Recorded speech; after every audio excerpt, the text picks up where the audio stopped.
Good morning students, welcome to English Manch. मेरा topic चल रहा है transitive verbs and intransitive verbs. यदि आपने मेरा लास्ट लेक्चर देखा हो तो आपको पता चल गया होगा कि ट्रांजिटिव वर्ब्स और इंट्रांजिटिव वर्ब्स की हमारे रूटीन लाइफ में कितनी जरूरत है। यदि हम कोई बुक पढ़ रहे हों, यदि हम लिख रहे हों, यदि हम बोल रहे हों, तो बिना ट्रांजिटिव वर्ब और इंट्रांजिटिव वर्ब्स के हमें ये पता ही नहीं चलेगा कि वास्तव में उस सेंटेंस का एग्जैक्ट जो अर्थ है वो क्या है। हम उसका जो ओरिजिनल मीनिंग है उसको हम समझ नहीं पाएंगे। एक चीज और मैं बता दूं आपको कि जो भी मेरा लेक्चर है उसको आप शुरू से लेके लास्ट तक आप जरूर उसको देखें, जिससे कि आपको उसमें जो भी कंसेप्चुअल जो बातें आई हैं वो आपकी समझ में आ सकें। आपका कोई भी डाउट हो आप उसको मेरे कमेंट बॉक्स में जाएं और उसमें जरूर लिखें, आपको जल्दी ही उसका रिप्लाई मिल जाएगा। ट्रांजिटिव वर्ब्स और इंट्रांजिटिव जो वर्ब्स होती हैं उनकी सबसे बड़ी खास बात ये होती है कि जब हम लिखते हैं तो हमें ये ध्यान रखना होता है कि कहां पर हमें प्रीपोजिशन लगाना है, कहां पर हमको प्रीपोजिशन नहीं लगाना है। यदि आप में से कुछ लोग यदि मेरा लास्ट लेक्चर नहीं देख पाए हों तो मैं आज अपने डिस्क्रिप्शन बॉक्स में उसकी लिंक भेज दूंगा, उसको आप ध्यान से फिर देखें एक बार। मैं पर्सनली आपसे कह रहा हूं ध्यान से जरूर देखें, हो सकता है आपके अंदर कॉन्फिडेंस जनरेट हो जाए। उसी से रिलेटेड कुछ इंपॉर्टेंट पॉइंट्स हैं जो मैं आज आपको यहां पर इस वीडियो लेक्चर में बताने जा रहा हूं, और उसके बाद मैं आपको इस पर बेस्ड एक एक्सरसाइज दूंगा जिसको आप सॉल्व करेंगे, और उसके जो आंसर्स हैं उनको आप मेरे कमेंट बॉक्स में जाकर नंबर बाय नंबर उसमें आप लिख देंगे, उसको मैं चेक कर दूंगा। तो देखिए जरा कुछ यहाँ पर इंपॉर्टेंट जो फैक्ट्स हैं उनके बारे में समझ लीजिए। टॉपिक मेरा वर्ब का चल रहा है। यहाँ पर देखें इंपॉर्टेंट नोट में मैंने पहला पॉइंट लिखा है कि अधिकतर जो ट्रांजिटिव वर्ब्स होती हैं यानी कि सकर्मक क्रियाएं, मैं फिर लिख देता हूं यहां पर सकर्मक क्रियाएं।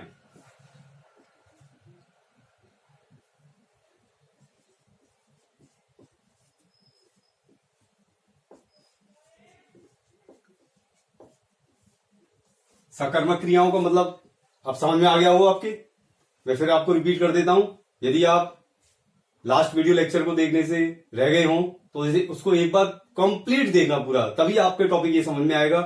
अब चाहे आप तैयारी फर्स्ट ग्रेड की कर रहे हो, सेकंड ग्रेड की कर रहे हो, किसी भी कॉम्पिटिटिव एग्जाम की आप तैयारी कर रहे हो, आपको हेल्प निश्चित रूप से मिलेगी, ऐसा मेरा भी विश्वास है। ठीक है ना। यहां पर आप देखें जरा कि अधिकतर ट्रांजिटिव वर्ब्स सिंगल ऑब्जेक्ट लेती हैं। सिंगल ऑब्जेक्ट का मतलब एक ऑब्जेक्ट। अब मैं आपको ये भी बता दूं कि जो ट्रांजिटिव वर्ब्स होती हैं उनका पैसिव हम आसानी से बना लेते हैं, ठीक है, जबकि इंट्रांजिटिव वर्ब्स जो होती हैं उनका पैसिव हम नहीं बना पाते। तो देखिए आप यहां पर जरा सिंगल ऑब्जेक्ट लेती हैं, लेकिन कुछ डबल ऑब्जेक्ट्स के साथ भी आ जाती हैं। डबल ऑब्जेक्ट का मतलब क्या होगा, दो ऑब्जेक्ट उसके अंदर आ जाएंगे। तो यहां पर देख रहे हैं आप, ये सेंटेंस में पहले भी आपको बता चुका हूं, लेकिन मैंने फिर रिपीट किया है इसको एक बार आपकी सुविधा के लिए कि he gave me a book. ही क्या हो गया, सब्जेक्ट, गेव क्या हो गया, वर्ब, ये क्या हो गया, ऑब्जेक्ट, ये क्या हो गया फिर ऑब्जेक्ट। अब इसके देने का इंपैक्ट किस पे जा रहा है, मी और अ बुक। तो यहां पर देखें जरा, यहां पर ये जो होगा ये हो जाएगा इनडायरेक्ट ऑब्जेक्ट और ये हो जाएगा आपका डायरेक्ट ऑब्जेक्ट। ठीक है, इसको देखें जरा ध्यान से। यहां पर फिर देखिए सेकंड नंबर सेंटेंस में, my father gave me a mobile phone. मेरे पिताजी ने मुझे एक मोबाइल फोन दिया। माई फादर क्या हो गया? सब्जेक्ट। गेव क्या हो गया? वर्ब। ये क्या हो गया? ऑब्जेक्ट। मोबाइल फोन क्या हो गया? यहां पर ऑब्जेक्ट हो गया। ठीक है, अब कौन सा है? तो मी क्या हो गया? इनडायरेक्ट। मोबाइल फोन क्या हो गया? डायरेक्ट। ये मैं पहले सब बता चुका हूं आपको, लेकिन फिर भी आपकी सुविधा के लिए मैं लिंक भेज दूंगा, उसको आप जरूर देखें। He told me a secret. यहां पर आप देखें, टोल्ड मी कौन सा हो गया? इनडायरेक्ट। सीक्रेट क्या हो गया? Direct object. ये भी ऑब्जेक्ट हो गया यहां पर, और ये भी क्या हो गया? ऑब्जेक्ट हो गया। अब जब जब हम इस तरीके के जो सेंटेंसेस हमारे सामने आते हैं, तो हम आसानी से हम इनका पैसिव वॉइस बना सकते हैं। लेकिन आपको लास्ट जो मेरा वीडियो था उसमें मैंने बताया भी था आपको कि जो इंट्रांजिटिव वर्ब्स होती हैं उनका हम पैसिव नहीं बना सकते हैं। एक और इंपॉर्टेंट नोट देखिए जरा, कुछ वर्ब्स जैसे कम, गो, फॉल, डाई, स्लीप को हमेशा इंट्रांजिटिव वर्ब्स के रूप में ही प्रयुक्त किया जाता है। कभी भी आप देखें, ये आप नोट कर लेना, कम, गो, फॉल, डाई एंड स्लीप, इनका आप कभी भी इनको ट्रांजिटिव वर्ब्स के रूप में काम में नहीं ले सकते हैं। इनको हमेशा किसमें यूज किया जाता है? इंट्रांजिटिव वर्ब्स के रूप में ही प्रयुक्त किया जाता है। आगे देखें, मोस्ट इंपॉर्टेंट, इस वाले पॉइंट को देखें जरा, इंपॉर्टेंट, मोस्ट इंपॉर्टेंट क्यों है? When the subject and object both refer to the same person the verb is said to be used reflexively. देखिए मोस्ट इंपॉर्टेंट क्यों है, यहां मैंने एक वर्ड यूज किया रिफ्लेक्सिवली। तो आप समझे जरा ध्यान से मैं क्या बताना चाह रहा हूं आपको। मैंने एक सेंटेंस जब मैं ट्रांजिटिव और इंट्रांजिटिव वर्ब समझा रहा था, तो मैंने एक सेंटेंस लिखा था, देखें जरा, वो था ही किल्ड हिमसेल्फ। अब क्या होता है? He killed himself. यहां क्या एक मन में डाउट आता है, वो समझना जरा ध्यान से, कि ही क्या है? सब्जेक्ट हो गया, मैंने उसमें भी अंडरलाइन की थी। किल्ड क्या हुआ? वर्ब। वर्ब कौन सी थी? ये इंट्रांजिटिव। लेकिन यहां पर यदि किसी को समझना है और बहुत अच्छे लेवल से आप यदि समझना चाहते हैं, किसी टॉपिक की डेप्थ में जाना चाहते हैं, तो जरूर उस चीज को समझें। देखिए जरा क्या होगा यहां पर, देखिए ही का रिफ्लेक्सिव क्या होता है? हिमसेल्फ।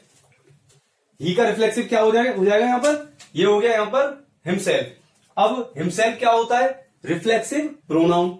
और मैंने ये भी बताया है कि नाउन और प्रोनाउन, जो नाउन और प्रोनाउन होते हैं, उनको हम किस रूप में यूज कर सकते हैं? सब्जेक्ट और ऑब्जेक्ट के रूप में।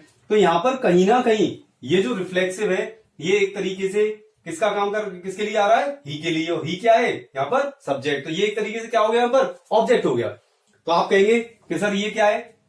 ये क्या है? ये तो वर्ब बीटी होनी चाहिए यदि ये यहां पर आप इसको ऑब्जेक्ट मान रहे हैं। लेकिन आप ध्यान दें इस चीज को कि ही का ही क्या हो रहा है? हिमसेल्फ। यानी दोनों ही सब्जेक्ट और ऑब्जेक्ट दोनों के लिए ही एक वर्ब प्रयुक्त हुई है। वो कौन सी है? किल्ड। यानी कि ही किल्ड हिमसेल्फ, इसने मारा। मरने से कौन मरा? ये खुद ही मर गया। यानी ये इंपैक्ट किस पे आया? सीधा ही पर। इसलिए मैंने क्या लिखा इसको? B I. ठीक है, क्लियर हो गया।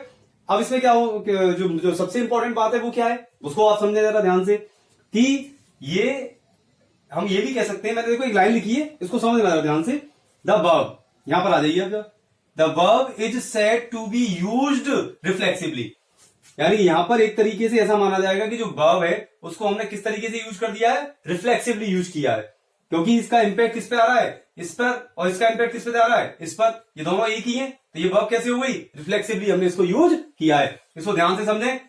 एक ऐसी बात मैं आपको बता रहा हूं जो बहुत कई बार बहुत से स्टूडेंट्स को पता नहीं होती, और ये ऐसी इस तरीके का टॉपिक है जो कॉम्पिटिटिव एग्जाम में कई बार आ जाता है। तो वहां पर स्टूडेंट्स सोचते रहते हैं, अरे सर ने तो ये बताया, ये तो रिफ्लेक्सिव होता है, फिर यहां पर हम इसको क्या माने। तो इसको आप ध्यान से देखें। या फिर हिमसेल्फ रिफ्लेक्सिव प्रोनाउन है, और प्रोनाउन सब्जेक्ट और ऑब्जेक्ट इनका रोल प्ले कर सकता है। तो यहां पर मैंने आपको समझा दिया है पूरा। ठीक है, फिर भी आपकी कोई भी क्वेरी हो तो आप मुझसे जरूर डिस्कस करें। आगे देखिए, इसके कुछ एग्जांपल्स मैंने नीचे दे दिए जिससे आपको क्लियर हो जाएगा। देखिए, द बबल बस्ट, जो बबल है वो बस्ट माने क्या होता है? द बबल बस्ट इटसेल्फ, अपने आप ही जो बुलबुला होता है, जो बुलबुला होता है बबल, जो बबल होता है वो क्या हो जाता है? बस्ट माने क्या होता है? बबल क्या हुआ? The bubble burst itself. यहां तक हमारा अर्थ पूरा कंप्लीट हो गया। द बबल क्या हो गया? सब्जेक्ट है अपने आप में, बस्ट फूट गया, बस्ट हो गया। अब खुद ही हो गया बस्ट। देखिए क्या लगा दिया मैंने? इटसेल्फ। तो इटसेल्फ किसके लिए आया है? बबल के लिए। तो यहां क्या है ये? देखिए एग्जांपल, इधर देख लीजिए, इटसेल्फ रिफ्लेक्सिव। ठीक है, प्लीज कीप क्वाइट, कृपया शांत रहें। लेकिन इनडायरेक्टली आप देख रहे हैं, प्लीज कीप योरसेल्फ क्वाइट, कृपया अपने आप को शांत रखें। फिर देखिए अंडरलाइन क्या हो गया? रिफ्लेक्सिव।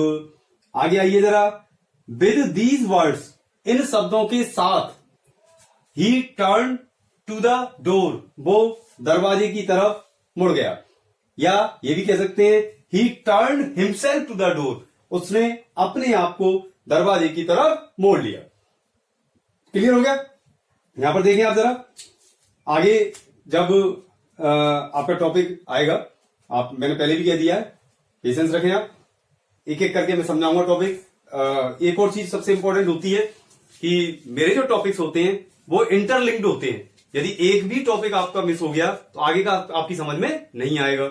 इसलिए आप हर जो भी टॉपिक मेरा, जो भी लेक्चर है पर डे का, जो भी इस पर आपको मिले देखने को, उनको आप जरूर स्टेप बाय स्टेप देखते चलें। ठीक है, तो यहां पर मैंने ये कंप्लीट किया है। अब इसको आप समझ लें एक बार जरा, मैंने जो बताया है इंपॉर्टेंट बातें हैं इसके अंदर कुछ, उनको आप जरा ध्यान से देखें।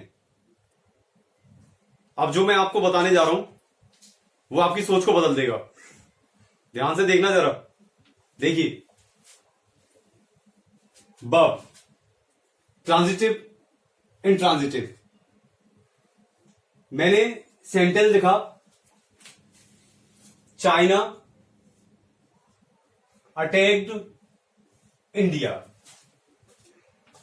कई स्टूडेंट से मैंने पूछा, पहले भी मैंने इसके बारे में चर्चा की थी आपसे, चाइना अटैक्ड इंडिया।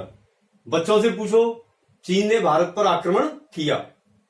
बच्चे कहते हैं sir China attacked on India. ठीक है, चाइना ने अटैक किया। अटैक किस पर हुआ? इंडिया पर। किसने किया? चाइना ने। चाइना द्वारा किए गए काम का जो इंपैक्ट है वो किस पर आया? इंडिया पर। इंडिया कौन हो गया? ऑब्जेक्ट। ठीक है, ये ऑब्जेक्ट हो गया। जैसे ही ऑब्जेक्ट हुआ ये, तो ये वर्ब किस पर कन्वर्ट हो गई? बीटी में चली गई है। यानी कर्ता द्वारा किए गए काम का कोई भी प्रभाव किसी और पर पड़ जाए तो वो क्या हो जाता है? क्या, कौन सी वर्ब हो जाती है? ट्रांजिटिव वर्ब हो जाती है। कौन सी वर्ब हो गई? ट्रांजिटिव। अब जो मैं बताने जा रहा हूं, जो बोलने जा रहा हूं, जो लिखने जा रहा हूं, उसको समझना जरा ध्यान से कि जब वर्ब ट्रांजिटिव होती है तो वो अपने साथ कभी भी प्रीपोजिशन नहीं लेती जब तक कि प्रीपोजिशन वर्ब के साथ फिक्स ना हो। अब अटैक के साथ प्रीपोजिशन फिक्स नहीं होता है, इसका मतलब क्या हुआ? बीटी लेती नहीं है अपने साथ प्रीपोजिशन, तो क्या हो जाएगा? यहां पर ये ऑन है, ये हट जाएगा। अब ये सेंटेंस करेक्ट है। ठीक है, अब आप देखें जरा ध्यान से, the doctors are operating the patient.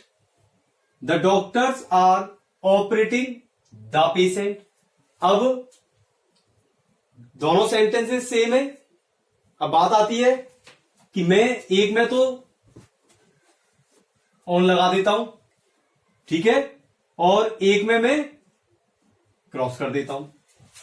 अब क्या है, कौन सा सेंटेंस सही है, कैसे सही है, ये आपको समझना है सबसे ज्यादा। देखिए, ऑपरेट एक ही वर्ब है। Doctors are operating the patient. Doctors operation कर रहे हैं किसका? पेशेंट का। यदि ऑपरेट कर रहे हैं, तो ऑपरेट करने से कौन ऑपरेट हो रहा है? पेशेंट। ये क्या हो गया? चलो इसको मैं हटा देता हूं, पहले समझ लें आप जरा, ठीक है। The doctors are operating the patient, ये क्या हो गया? सब्जेक्ट, ठीक है। ये क्या हो गई? बीटी। क्यों हो गई? क्योंकि डॉक्टर्स ने काम किया ऑपरेट करने का। ऑपरेट कौन हुआ? पेशेंट। पेशेंट कौन हो गया? ऑब्जेक्ट। क्लियर? अब जब पेशेंट ऑब्जेक्ट मिल गया हमें, तो ये वर्ब किसमें चली जाएगी? ट्रांजिटिव में, ठीक है। अब ट्रांजिटिव में जाएगी तो इसका मतलब आगे प्रीपोजिशन नहीं आना चाहिए, प्रीपोजिशन नहीं आना चाहिए। लेकिन मैं आपको बता दूं कि जब हम ऑपरेट को ऑपरेशन करने के काम में यूज करते हैं वर्ब को, तो डिक्शनरी में आप देखोगे तो इसके साथ हमें प्रीपोजिशन क्या लगाना पड़ेगा? ऑन। किसके बावजूद? वर्ब कौन सी है? ये बीटी। बीटी होने के बावजूद भी इसके साथ ऑन लगाना पड़ेगा, क्योंकि मैंने आपको बताया वैसे बीटी के साथ प्रीपोजिशन नहीं लगता है जब तक कि फिक्स ना हो।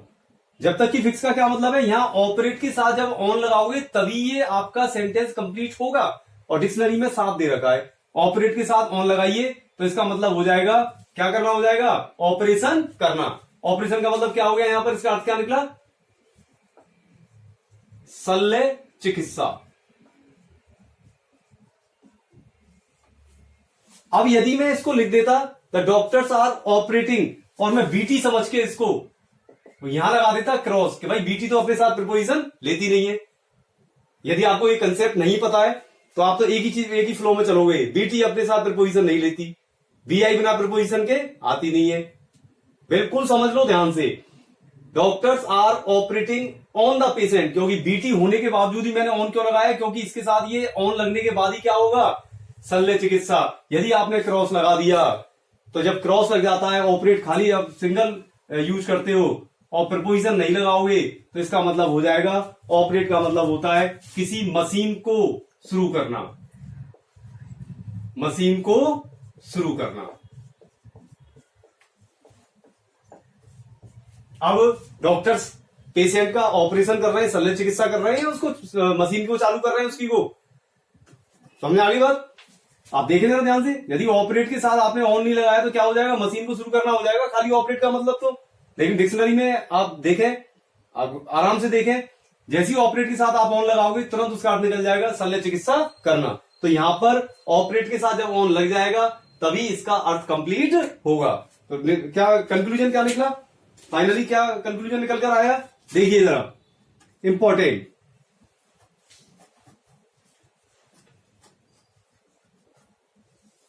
इंपॉर्टेंट आपको जो समझना है वो क्या है? इंपॉर्टेंट समझना है वो क्या है? ट्रांजिटिव वर्ब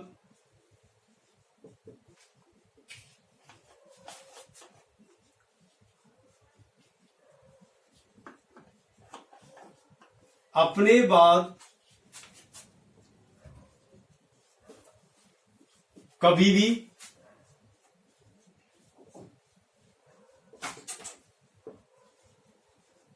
प्रीपोजिशंस नहीं लेती हैं जब तक कि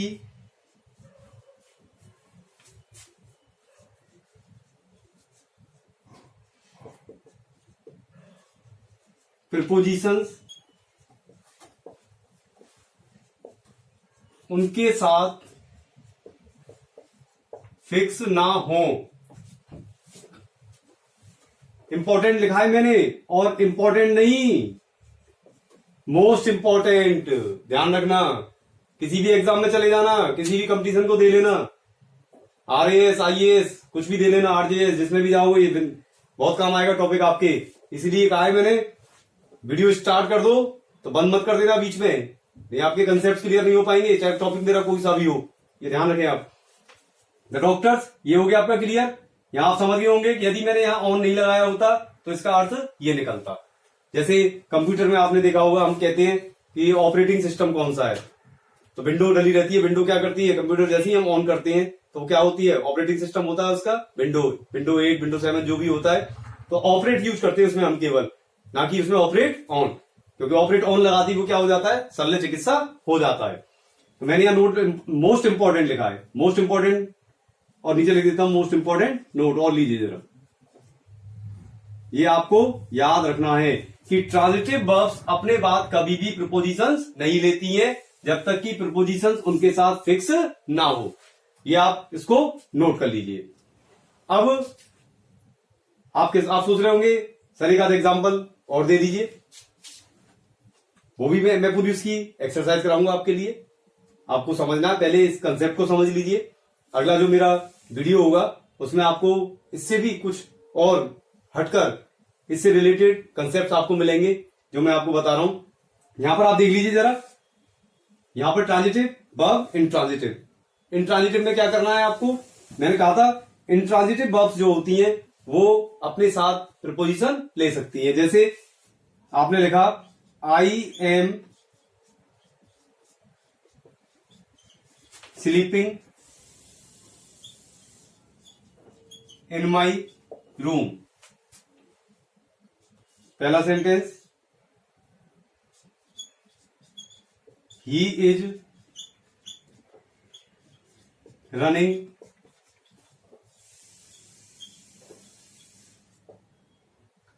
इन द ग्राउंड।